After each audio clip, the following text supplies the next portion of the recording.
I joined Google, I guess I assumed there would be a lot more top-down directives about how we build, because people think it's that way generally at large corporations. But instead what I found was they reached out to the industry and hired the best, most passionate people they could find, and they give us a lot of autonomy. And it turns out when you find passionate, smart, high-performing people and you give them autonomy, they make really good decisions by consensus. And they want to push their industry forward. Now, our industry in the real estate section of Google happens to be buildings. And so all of us are doing what we do and pushing it forward and trying to do our best every single day. And even though nobody at the top is breathing down our necks to push innovation in the building industry, they're instead letting us do what we would naturally do and giving us the backup to do it.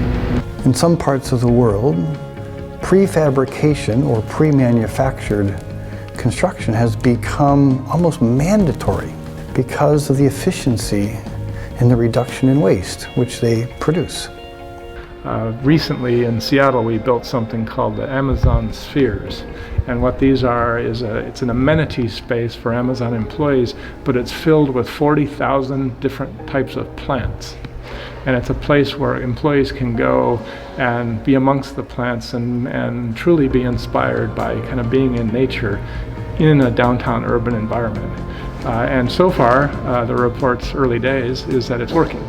That the Amazon employees that go and experience this regularly do feel like that they're more energized and they think broader just by having that environment to work in. Today, the way the urban environments are growing and the massive growth in urban environments means that we have to think about solving housing problems and workplace problems in a completely new way. There just isn't enough land to do what we want. There isn't enough human capital to build in the way that we used to build in the past. So I think there's a massive need for this industry to think about how do we solve the problems of overpopulation, of building more efficiently and effectively, and giving people environments that they love, that are affordable, and that can be built really quickly. You got an owner who's got a vision for the facility that he wants. He may have an idea of what he wants in it, so then he hires an architect, right, to say, hey, this is what I want, can you maybe design something that meets what I'm looking for? And the architect will do his best based on his knowledge of design, his knowledge on technology to, design something, right, maybe a schematic level.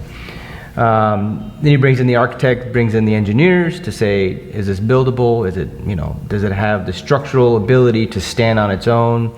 They bring in the contractors to say, is this fabricatable? Is this something that can go together without any constructability issues, right? To me, the secret sauce is to have all these key stakeholders in the room together to talk about it. Not do it in a vacuum, not do it in a silo. Because then what happens is one person's expectation might not be aligned with another person's expectation. And this is sort of where, challenges happen on the job.